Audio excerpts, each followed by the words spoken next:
Computer science videos here today to show you guys in tutorial 15 how to send a direct message on Instagram using the application called GRIDS for Instagram using your computer.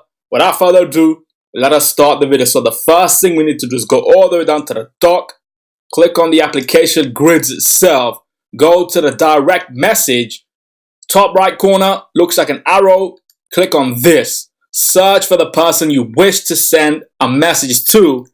I'll just be searching for myself at the moment. Click on this, send the message.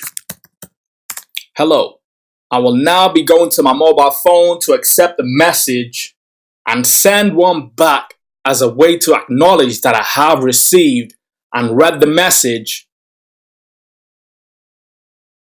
That's it for this video. I'll see you guys in my next tutorial. Thanks for now.